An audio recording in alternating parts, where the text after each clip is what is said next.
They told me not to eat much that day, as if my hunger was a fault I had to hide. "So you'll eat less," they said with that half-smile that never quite reaches the eyes, the one that feels like a punishment disguised as care. But the truth was, they starved me all day. I watched them eat around the table, the clinking of cutlery sounding sharper against the silence that settled over me like a heavy fog. I was there, but not there. Invisible, an afterthought, a ghost in the house where I had lived so many years. I was 79 years old and living alone now, in a small rented room behind a stranger's house, where the stray dog I rescued waited every afternoon by the gate, hopeful for the scraps I could spare. I fed that dog with the groceries they barely let me touch, and in feeding him, I fed a part of myself that was starving in ways no one ever noticed or acknowledged. I remember that morning with piercing clarity, how my daughter's voice had that clipped edge as she told me what I was allowed to eat, the portion sizes strictly measured, as if I were a child or a patient in a hospital. They insisted it was for my own good, that my health depended on it. But health, I learned, could be used as a weapon, a way to control without admitting cruelty, to starve without confessing neglect.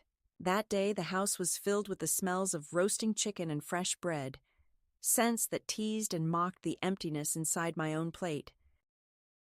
The children laughed and passed dishes, the table bustling with warmth and noise, all of it leaving me colder than any winter wind that ever brushed the window panes. They never looked at me, not really, and when my eyes sought theirs, I was met with avoidance or irritation, as if my hunger embarrassed them. I had once been the one to prepare these meals, to set the table and keep everyone fed, and now I was reduced to watching from the edges, a silent watcher in a scene that no longer included me. There were moments that day when I considered speaking up, when I thought maybe if I asked, pleaded even, someone might notice the hollow ache inside me and reach out with kindness. But those moments passed quickly, swallowed by a lifetime of knowing that my words would be dismissed or twisted, that asking would make me a burden, a troublemaker, a woman who could no longer manage her own needs. Instead, I found solace in small acts of quiet rebellion, slipping a crust of bread under the table to the dog who had started visiting my window each afternoon, sharing with him what I could not have. Feeding him became a ritual, a way to claim some measure of agency in a house where my voice had grown faint, and my body felt more like a vessel for neglect than a person deserving of care. I was no stranger to hardship. Life had worn its marks on me, lines etched deep by years of work, loss, and resilience. But nothing had prepared me for the slow starvation of being present yet unseen, fed yet left hungry in the company of those who should have been my family. The contrast between the abundance around me and the scarcity I was forced to endure was a wound that festered in silence, a quiet violence that chipped away at my sense of worth and belonging. I was 79 years old, with hands that had cradled generations, a heart that had given everything, and a spirit that still flickered despite the coldness that surrounded me. Yet in that house, with its locked pantry and whispered judgments, I felt myself shrinking, becoming less and less until I was almost nothing. Now, living alone, with Mercy, the dog I had saved from neglect, by my side, I am learning to rebuild what was broken.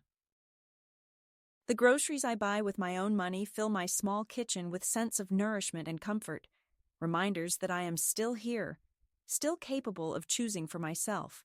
Feeding Mercy is more than caring for a creature in need. It is an act of reclaiming my dignity, a quiet declaration that I refuse to be starved into silence.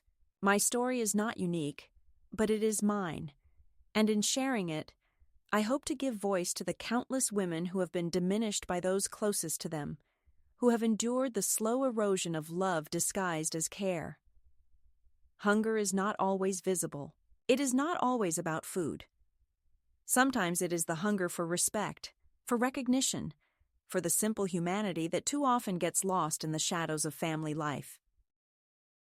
As I sit here now, in this modest room that is mine alone, with Mercy curled at my feet and the evening light filtering softly through the window. I hold on to the truth that emerged from the emptiness of that day, that no one has the right to starve.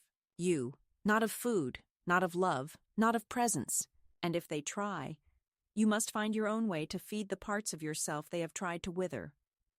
For me, that way was in the quiet eyes of a dog who understood hunger without words, in the small kindnesses I could still offer and receive.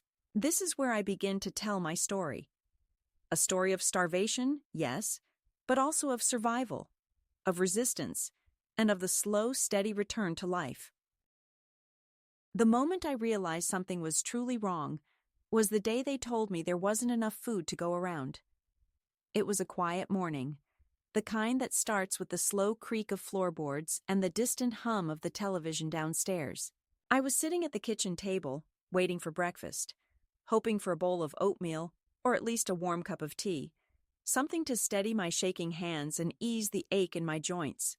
Instead, my daughter stood in the doorway holding a small plate with a sliver of boiled chicken and a few wilted greens. She looked at me with an expression I couldn't read, neither pity nor warmth, but something colder, something that felt like judgment wrapped in obligation. "There's only so much chicken today," she said quietly, almost as if she was confessing to a crime. "The kids had seconds. You'll have the soup." I nodded, though my throat tightened, and I swallowed down the lump that rose in my chest. Soup was thin, watery, barely more than hot water with a few floating pieces of carrot. I spooned it slowly, tasting the faint bitterness, and tried not to let my eyes stray to the table where the rest of the family ate in lively chatter, full plates steaming with food I was no longer entitled to. This was not an accident. I understood that then with the sharp clarity that only betrayal brings. It was a calculated omission, a deliberate decision made behind my back, with whispers exchanged when I wasn't looking, and closed doors behind which my name was spoken in tones that didn't invite me in. For days leading up to that morning, I had sensed the subtle shifts, the way the pantry door was locked tighter, the suspicious glances when I reached for a snack, the hushed phone calls that stopped when I entered the room. It was as if I had become a problem to be managed rather than a mother or grandmother to be loved. The betrayal was not a single act, but a slow unraveling, a tightening noose woven from small exclusions and silent erasures. Yet this morning's rationing was the moment it became undeniable. They starved me all day, not just of food but of dignity, of recognition, of the basic kindness a family owes its own. After breakfast, I retreated to the living room, clutching my thin sweater tighter around my frail frame. The sun streamed weakly through the curtains, casting patterns of light and shadow across the faded carpet, and I let myself listen to the sounds of their lives moving on without me. The laughter of children, the click of dishes, the murmur of voices in the kitchen, all carried a note of exclusion, a reminder that I was no longer part of the chorus, but an echo fading into the background. I thought of my own mother, of how she had fed us through wars and winters, how she had held her family together with the strength of her hands and the warmth of her heart. And here I was, starved in my own home, made to feel as though I were a guest at best, a burden at worst. I remember the afternoon when the final line was crossed. It was late, the sun dipping low behind the trees, and I had sat quietly in my chair, watching the shadows lengthen. My daughter came in with a small notebook in hand, her eyes scanning a list she had clearly been updating with meticulous care. She glanced at me and said, "I'm keeping track of everything, Mom. It's for your health, to make sure you get what you need without overdoing it." The words stung because I knew they were true and false all at once. They were keeping track, yes, but not to nurture or protect, to ration and restrict. The pantry was no longer a place of nourishment, but a vault I was barred from opening. I understood then that my hunger was not for food alone, but for freedom, for respect, for the right to decide what I consumed and when. The betrayal was in the withholding, in the control, wielded with a veneer of concern that barely concealed its cruelty. That night, I lay awake in the spare room they had given me, a place so stripped of warmth and memory, it felt more like a holding cell than a home. The thin blanket offered little comfort against the chill that crept into my bones. I thought about the meals I had prepared for them over the years, the countless dinners where I had fed their children before my own hunger was acknowledged. I thought about the groceries I had bought with my own money, the food I had insisted on buying organic and fresh, only to have my appetite questioned and my portions limited now that I was the one at the table. I thought about the dog I had rescued from the neighbor's neglect, the way his eyes looked at me with a quiet trust, and I wondered how long it would be before I was left to starve completely, unnoticed and unheard. The realization settled like a stone in my gut. I was being erased, my needs diminished until they were no longer visible, until I was nothing more than a shadow in the family portrait. In the days that followed, the subtle exclusions grew louder, meals were smaller, conversations passed over my head, and the locked pantry became a symbol of my diminished place. I watched as they organized their lives without me, deciding what I could eat, when I could rest, even how I should behave. The betrayal was total, yet it wore the mask of normalcy. No one raised their voice, no one accused, no one apologized. It was the slow strangulation of love, the quiet violence of a family that had decided I was no longer a priority, that my hunger was a problem to be managed rather than a call to be answered. Yet amid the pain, something inside me began to stir. The hunger they imposed became a catalyst for something else, a refusal, a spark of rebellion. If they would starve me, I would find another way to feed myself. If they denied me their table, I would build my own. If they could erase me from their lives, I would reclaim myself piece by piece, meal by meal, breath by breath. The day they rationed my food was the day I began to hunger for freedom, for agency, for a life not defined by exclusion, but by choice. And with that hunger came a quiet determination, a resolve that would carry me far beyond the walls of that house and the shadow of their neglect. I remember the look on my daughter's face when she confronted me after finding the dog food missing from the pantry, the accusation sharp and disbelieving.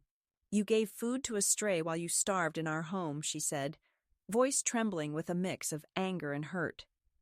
I told her simply, "I have been hungry every day here. I fed the dog because he needed it, because I needed to give something to someone." Her eyes flashed with something like fury, but I held my ground. That moment was a turning point, the unmasking of the betrayal, the acknowledgement that what I endured was no accident, no misunderstanding, but a deliberate choice made by those I once trusted. From that day, I knew I could no longer wait for their kindness or their recognition. I had to take what was mine, to find nourishment where they refused to give it. The catalyst that starved me all day was the moment I understood that survival was no longer about endurance alone, but about reclaiming my right to be seen, to be fed, to be loved. It was the beginning of a journey away from neglect and toward freedom, a journey marked by quiet acts of resistance and the fierce assertion of self. In the face of starvation, I found a hunger for life, a hunger that no one could take away. After that morning when I was handed a bowl of thin soup instead of the warm meal I once expected, I began to notice how the quiet control around me tightened like a noose, closing in inch by inch until I was left gasping in a world that no longer recognized my presence. It wasn't a sudden plunge into cruelty, but a slow, creeping erosion of my place at the table and in their hearts. The pantry door was locked more often now, and when I asked about it, I was told it was for my own good, that they were keeping track of what I ate, watching my portions, making sure I didn't overindulge or undo the progress the doctor had so kindly prescribed. The spreadsheet my daughter kept, hidden in a notebook she carried everywhere, became the silent judge of my appetite. Every granola bar I took Every bite I dared to eat outside their schedule was noted and quietly admonished. I remember one evening, sitting in the kitchen as the shadows grew long and the house grew quiet, except for the soft ticking of the clock on the wall and the distant murmur of television voices from the living room. My granddaughter, barely 10, mimicked her mother's voice with a cruel precision I could hardly bear to hear. "Grandma doesn't need dessert," she said, her words dripping with the same tone I had come to dread. She had her time. No one corrected her. No one stopped to ask if I heard or if it hurt. I sat frozen, my hands trembling slightly as the echo of those words sank into me like a stone sinking slowly to the bottom of a well. It was a quiet cruelty, one that whispered not just to me, but to the whole household, that I was no longer deserving of the sweetness of life or the comfort of small joys. I began to shrink inside myself, withdrawing into the shadows of the house where my presence was tolerated but never welcomed. The locked pantry was more than just a barrier to food. It was a symbol of the walls being built around me, of the trust being withheld as surely as the keys to that door. My daughter's meticulous record-keeping was a daily reminder that my autonomy was slipping further away. It wasn't enough that I was no longer allowed to choose my own meals. Now, even the moments I was permitted to eat were regimented and scrutinized. The food I once prepared with care for my family was now rationed like medicine, measured out in portions that felt more like punishment than nourishment. I watched as the table was set each evening with meals I had no part in creating, dishes I was only allowed to taste with a fraction of the appetite I once had. The warmth of family dinners had turned cold, the laughter and conversation veiled by an undercurrent of exclusion. One particular afternoon, I found myself alone in the kitchen, the lingering smell of boiled vegetables and stale bread filling the air. I opened the refrigerator slowly, hoping to find something familiar, something that belonged to me.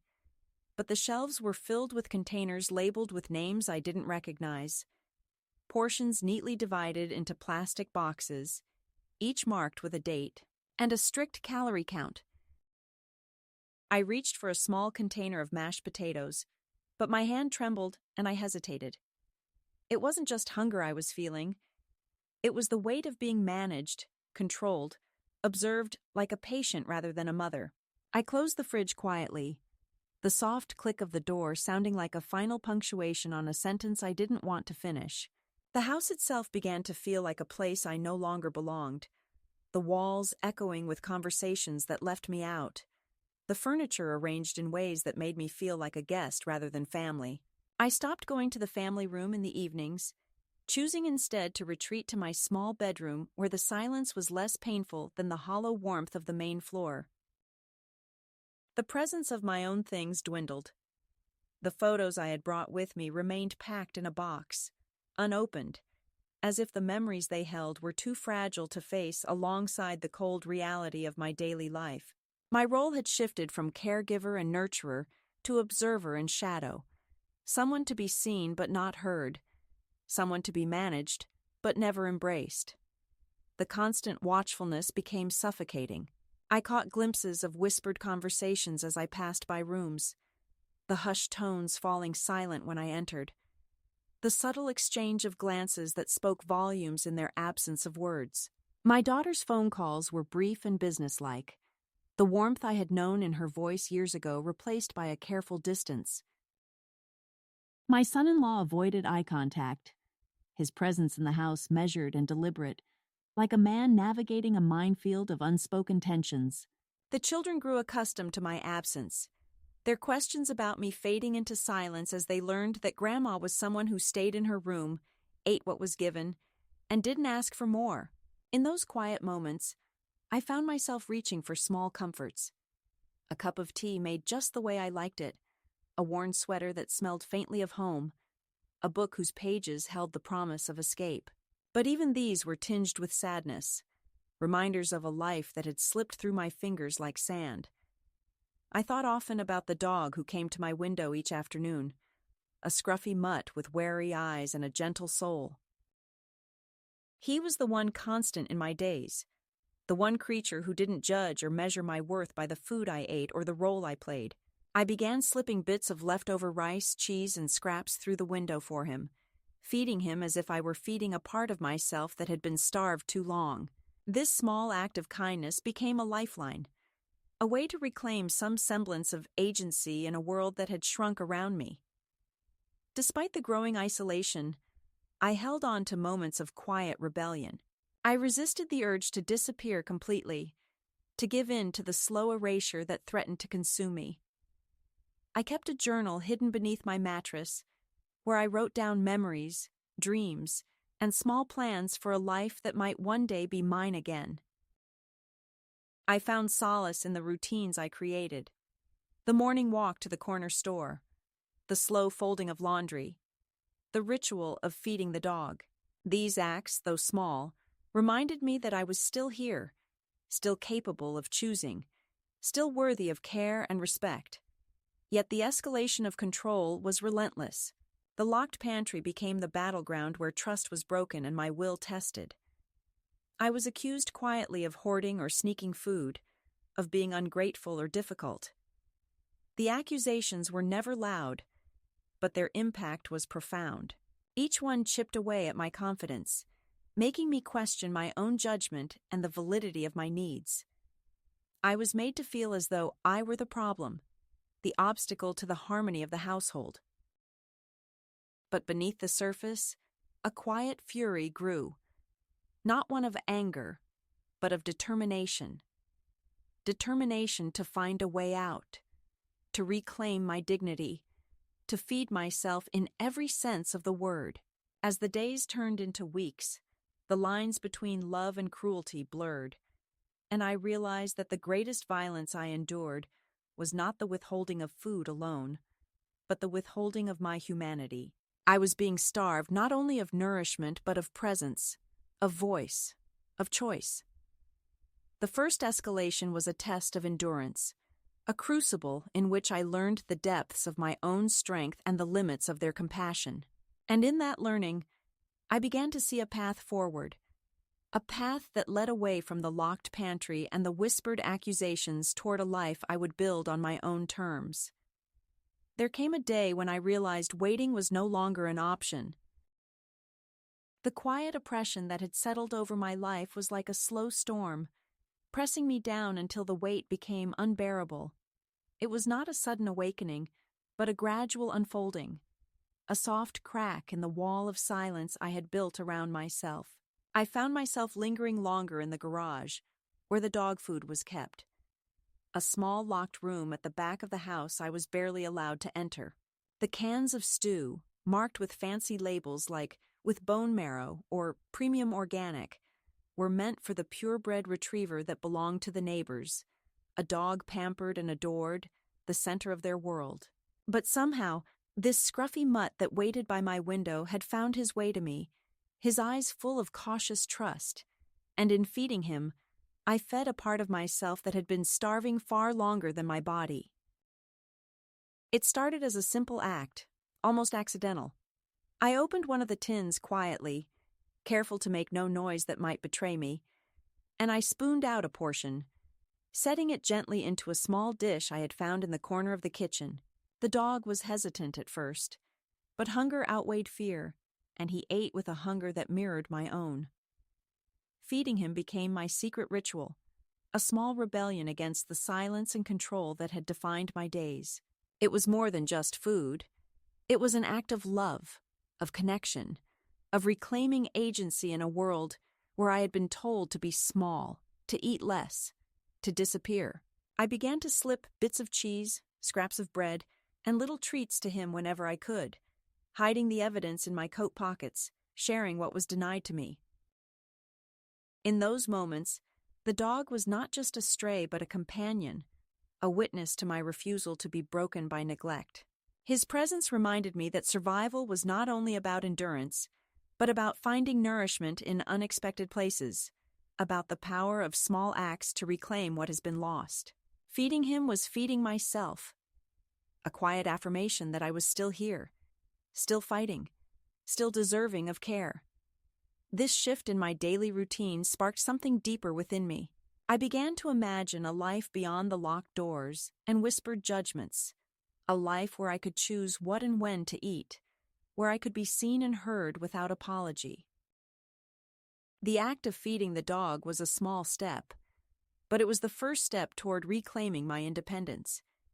It was a crack in the cage that held me, a sign that I was beginning to break free from the invisible chains of control. I started to take more walks in the neighborhood, using the excuse of needing fresh air or a change of scenery, but really seeking out places where I could breathe freely, where no one monitored my movements or my appetite. Each step was a quiet defiance, a way to remind myself that the world was larger than the confines of that house, larger than the hunger I had endured. I noticed the small kindnesses along the way, a neighbor's nod, the scent of blooming flowers, the warmth of the sun on my face.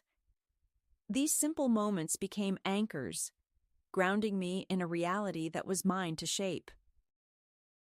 At night, I found myself writing in a small journal I had purchased with the last of my savings, pouring out the feelings that had no place in conversation. I wrote about the hunger, the loneliness, the quiet betrayals, but also about hope, about dreams of a life where I could feed not just my body but my spirit. The act of writing was a form of healing, a way to reclaim my voice when the world had tried to silence me. It was in these pages that I began to plan, not with grand gestures, but with small manageable steps, finding a room to rent, looking for work, imagining a space where I could be fully myself again. One evening, when the house was silent except for the ticking clock, I found myself standing before the locked pantry, my fingers tracing the cold metal of the latch. For so long it had been a barrier, a symbol of what was withheld from me, both literally and figuratively. But now, it was a challenge, a puzzle to be solved. I realized that the lock was not just on the door, but on my own will, and that to open it, I had to first unlock the belief that I was worthy of a nourishment and freedom. I began quietly gathering what I could. Coins saved from small allowances, a card I had kept hidden, a number for a local room to rent I had seen on a bulletin board. I made calls in the quiet hours when no one was listening, asking questions, making appointments, planting the seeds of a new life. Each step required courage. Each decision was a reclaiming of agency that had been denied for too long. The process was slow, sometimes discouraging, but it was mine. Feeding the dog had been my first act of defiance, but it was also a beacon guiding me forward. It reminded me that even in the darkest moments, there is a way to nurture life, even if it begins with a stray.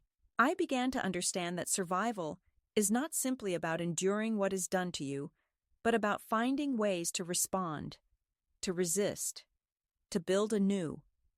This was the shift, from victim to actor, from silence to voice, from starvation to nourishment. The quiet strength I found in these small acts began to ripple outward. I started to see possibilities where before there had been only walls. I imagined a place where I could cook my own meals, fill my days with work that mattered, and rest without fear of judgment. The road ahead was uncertain, but for the first time in a long time, it felt open. I was beginning to walk toward a life that was not defined by what had been taken from me, but by what I was choosing to reclaim. In the reflection of the window one evening, I saw not just an old woman, but a woman awakening, a woman who had survived hunger of many kinds and was ready to feed herself again. The path was still long, but the first steps had been taken, and with each one, the lock on the pantry seemed less like a barrier and more like a challenge waiting to be overcome. The days after my small acts of defiance began to ripple outward were marked not by relief, but by confrontation, by the heavy return of the past bearing down on me like an unrelenting tide.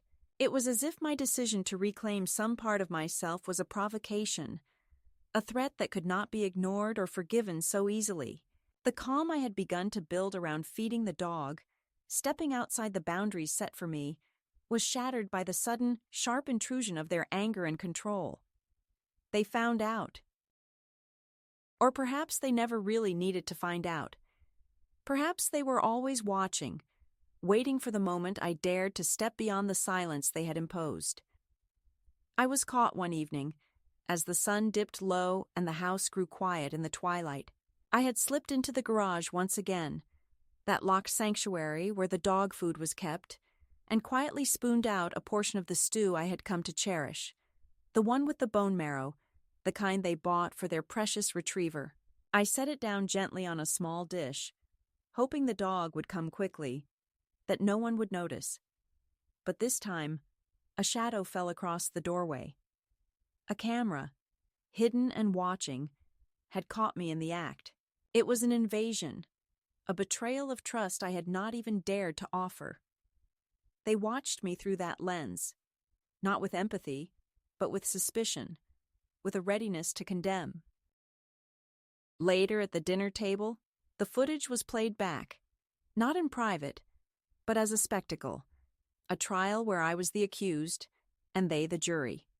My daughter's voice was sharp, trembling with a mixture of anger and disbelief as she confronted me. "You lied to us," she said, eyes narrowing. "You gave food to a mutt while we were budgeting to keep you healthy. Do you have any idea what that means?" I met her gaze steadily, my own voice quiet but firm. "I've been hungry every day in this house," I said simply, the words hanging heavy in the air. "I fed the dog because he needed it, because I needed to give something to someone." The silence that followed was colder than any rebuke. No one looked at me. No one spoke. It was as if I had been stripped not only of my dignity, but of the right to be heard. That confrontation marked a turning point, not in their attitudes, which hardened, but in my own resolve. The second escalation was not just a resurgence of control, but a full-throated attempt to push me back into the shadows, to silence the small light I had begun to kindle within myself. They brought up every small fault, every perceived transgression, twisting my need for food and connection into evidence of deceit and ingratitude. The locked pantry became a fortress guarded not just by keys, but by accusation and shame. I was made to feel a criminal for the simplest acts of survival, for the instinct to nurture that had refused to be extinguished. Amid this, I received a letter. It was unexpected, coming in the middle of the storm, and it was from my youngest grandson, Kieran, the one who had never stopped visiting, who had always seen me as more than a shadow or a problem to be managed. His handwriting was familiar, full of nervous loops and careful spacing, the same way his mother had written when she was his age. In his letter, he asked gently, "Grandma, where are you? We miss you. Please tell me you're okay." There was no accusation in his words, no demand for explanation, only the quiet yearning of a child who still hoped for connection. I read the letter twice, tracing the lines with trembling fingers, and for a moment, I felt the warmth of being remembered, being wanted. But even as that warmth touched me, the past surged forward in other forms. My daughter Lisa showed up one day at the cafe where I had begun working, her presence a mixture of confrontation and fragile apology. She was dressed in a tailored coat, her expression unreadable, and when she spoke, her voice was low and guarded. "We thought you were behind us at the airport," she said, referring to the day they had left me waiting in the lounge. "We panicked. The kids were cranky. We didn't mean to hurt you." I listened, the words washing over me like cold water. 8 hours of waiting. 8 hours of silence. She didn't mention the hours, the waiting, the knowing they had left me behind intentionally. She only offered the excuse of panic and tired children, as if that could undo the sting of abandonment. I nodded slowly, not out of forgiveness, but to acknowledge the moment without surrendering my truth. "I didn't leave," I said simply. "You did." She pulled from her purse an envelope. One, she said, was for my grandson, Kieran. He was struggling, she said, and they wanted to help. I took the envelope, not because I wanted what was inside, but because refusing it outright would have been another kind of surrender. He doesn't need a go-between, I told her. He knows how to call. The conversation ended there, a fragile truce that held only as long as it had to. Her eyes were tired, her defenses slipping for a moment, and she whispered, "I wasn't trying to replace you. I just didn't want your shadow in every room." That was perhaps the closest thing to honesty I had heard from her in years. The escalation did not stop there. The local paper ran an article about my disappearance, a front-page story that painted me as a vulnerable woman who had vanished without a trace, leaving a worried family behind.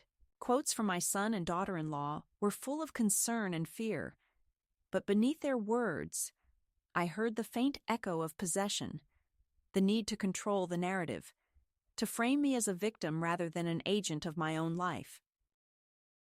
The article was a reminder that the past was not only present but persistent, that the family who had tried to erase me now sought to claim me in their image, as a fragile, lost woman in need of rescue.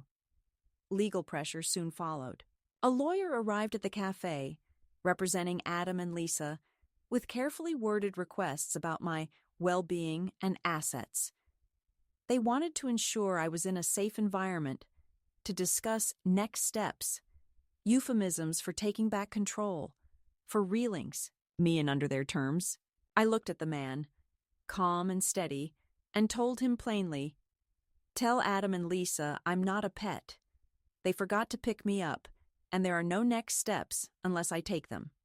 His eyes flickered, caught off guard by my resolve. I walked past him and out the door, leaving behind the shadow of the family I had known and the control they still tried to wield. Arthur, the man who had become my friend at the cafe, was waiting outside. He didn't ask about the lawyer or the family's attempts to reclaim me. He simply asked, "You okay?" And I answered with the truth I was just beginning to own. "Yes, because I'm not going to let anyone convince me I'm not." In that moment, surrounded by the familiar noise of the city and the quiet presence of a friend, I felt a strength I hadn't known I still possessed. The second escalation was a reckoning, a collision between the life I was choosing and the life they tried to force upon me. It was painful and exhausting, filled with moments of doubt and fear, but it was also the crucible in which my new self was forged. I learned that standing firm meant saying no to the past, to the control, to the silencing. It meant accepting the loneliness that came with breaking free and embracing the uncertain freedom that lay ahead. Amid the turmoil, the small gestures of connection with Kieran remained my anchor. His calls were cautious but genuine, a bridge between the family I was leaving behind and the life I was building. When he visited, we talked of simple things: birds, books, the weather, conversations stripped of blame and expectation. He never asked me to return, and I never asked him to stay. We understood that our bond was fragile but precious, a thread of love that survived despite everything. The second escalation was not just a battle with family, but a fight for my very identity. It was the moment when I chose myself over their narratives, when I declared that I would not be diminished or controlled any longer. It was the painful but necessary storm before the calm, the breaking of old ties to make way for new growth, and in the midst of it all, I held on to the quiet hope that one day I would find peace. Not in their acceptance, but in my own reclaiming of life and love on my own terms. The moment came quietly, without fanfare or dramatic announcement, but it carried the weight of a lifetime pressed into a single act. After months of being controlled, watched, diminished, and dismissed, I finally took a step that was both terrifying and liberating. I sent a letter. Not to my family, not to those who had tried to own my life and dictate my every move, but to the lawyer who had come with demands dressed as concern. The letter was brief, measured, and firm. It was a declaration that I was no longer theirs to control, a boundary drawn in ink that could not be erased or ignored. I wrote that I was of sound mind, living in a safe environment, and not under duress. I informed them that I had retained local legal counsel and that any further attempts to contact me under the guise of concern would be considered harassment. I signed it with a steady hand and mailed it the next morning, feeling the finality of that act settle into my bones. That letter was not just paper and ink. It was a reclaiming of my voice, my autonomy, and my dignity. It was the culmination of all the small rebellions, the quiet defiance of feeding a stray dog, the refusal to be starved or silenced, the steadfast refusal to return to the shadows of neglect.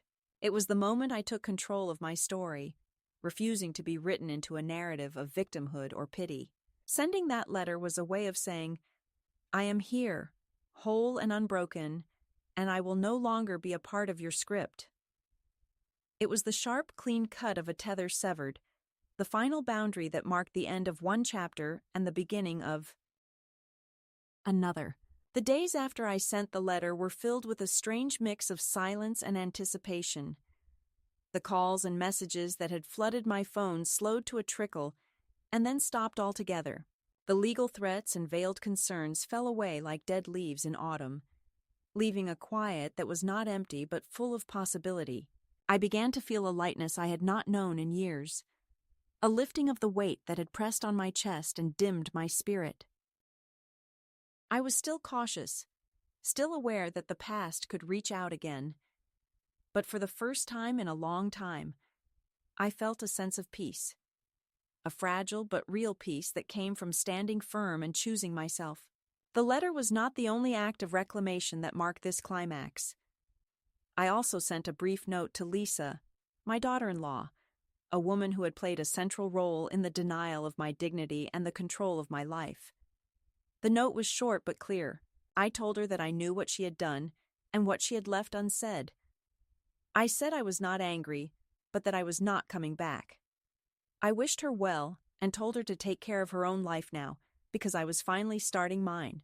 Sending that note was an act of closure, a way to release the anger and disappointment that had built up over years, and to step into a future where I was no longer bound by their expectations or judgments.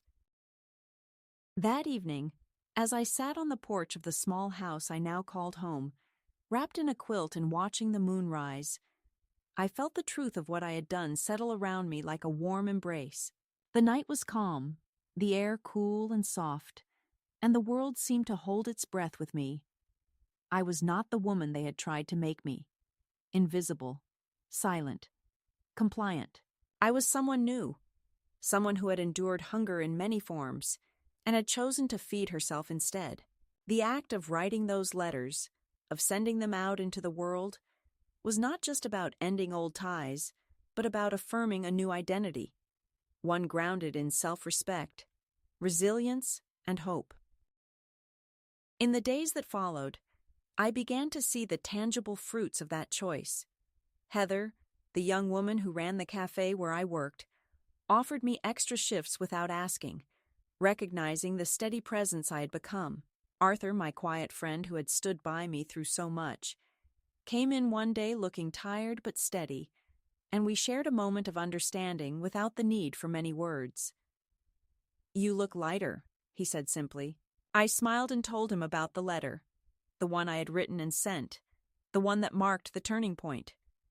He nodded, saying, "Sometimes it's the unsent ones that change everything. Sometimes it's the ones you send without waiting for a reply." His words stayed with me, a reminder that not all acts of courage are loud or public, but that they carry power nonetheless. At home, the house smelled of garlic and simmering sauce, the simple comfort of a meal prepared with care and without fear. Franklin, the cat who had adopted me, curled up in my lap, purring softly, as if he understood the quiet triumph of this moment. Joyce, my roommate and friend, looked up from her knitting and smiled, saying, "You look smug again." I laughed, a full, genuine laugh that surprised me with its ease. It was the laugh of a woman who had faced down years of neglect and had come out the other side, stronger and more whole. That night, as I wrote in my journal, I reflected on the journey that had brought me to this point, the hunger, the betrayal, the small acts of defiance, the moments of despair and hope. I wrote about the power of saying no, of setting boundaries, of choosing oneself even when it feels impossible. I wrote about the freedom that comes from reclaiming one's voice and the peace that follows when the past is no longer allowed to define the present. The climax of my story was not a single dramatic event, but a series of quiet, determined choices that added up to a life reclaimed.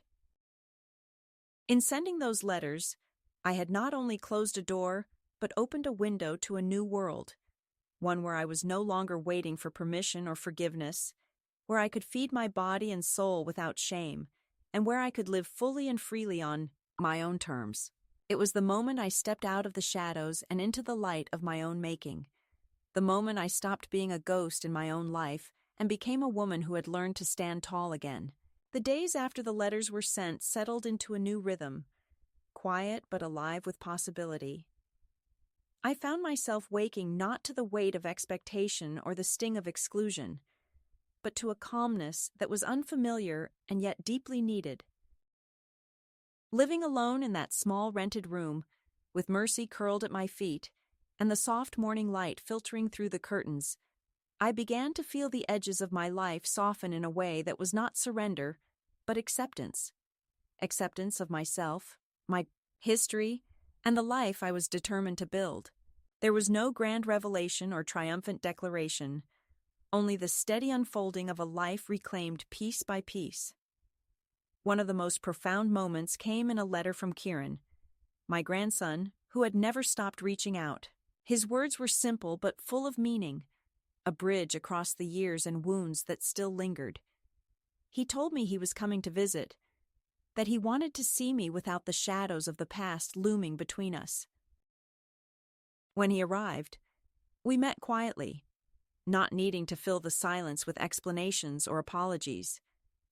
We spoke of small things, the changing seasons, the books we were reading, the birds that visited the garden. There was no rush, no pressure, only the gentle rebuilding of a connection that was fragile but precious. In his eyes, I saw a reflection of the woman I had been and the woman I was becoming. And it was enough. Life took on a new shape in those weeks and months. I settled into my work at the cafe, where the rhythm of mornings and the steady flow of customers gave me a sense of purpose and belonging. Heather, who had once been a stranger, became a friend who saw me not as a relic of the past, but as a woman still capable of growth and contribution. Arthur, with his quiet presence and shared understanding, became a companion in this new chapter. Not a rescue, but a partnership grounded in mutual respect and kindness. These relationships were not the grand gestures of stories told in books, but the small, steady currents that carried me forward. I found joy in simple pleasures. A warm cup of tea in the morning, the feel of my hands working dough as I baked a cake, the softness of a wool coat that I had chosen for myself, a symbol of the dignity I was reclaiming. The world was no longer a place of hunger and exclusion, but one where I could feed not only my body but my spirit. I began to bake lemon squares for the community potluck, an event I had never imagined myself attending, and in sharing those sweets, I shared a piece of my story, my survival, and my hope. The past, with all its pain and betrayal, did not disappear. It lingered like a shadow at the edge of the day, a reminder of what had been endured and overcome. But it no longer defined me. I learned that healing is not about forgetting or erasing, but about embracing the whole of one's life with compassion and courage. I kept the letters I had written, not as weapons or shields, but as milestones marking the journey from silence to voice, from hunger to nourishment, from invisibility to presence. One evening, as I sat on the porch wrapped in a quilt, watching the moon rise over the quiet neighborhood, I wrote a letter to myself. It was a letter of affirmation and love, a reminder of the strength I had found and the journey I had taken. I told myself that I had waited too long for someone to save me, that I had forgotten I was always the one holding the key. I reminded myself that I had not lost them. It was they who had let go, and now I was finally letting go in return. I taped the letter to the inside of my dresser drawer, a secret reminder to carry with me whenever doubt crept in. The life I built was not grand or dramatic, but it was real and whole. It was a life of quiet moments and steady steps, of small victories and deep resilience.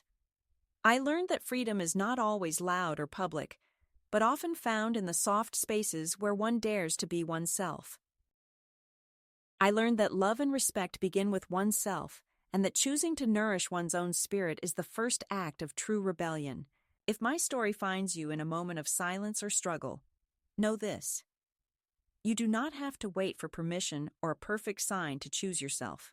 You are not alone in feeling unseen or unheard, but you have the power to be your own sign, your own noise in the silence, your own step away from the places that diminish you. When you find your way back to yourself, come back and tell me. I will be here, listening, waiting, and believing in the strength that lives inside every woman who has been told she must be small.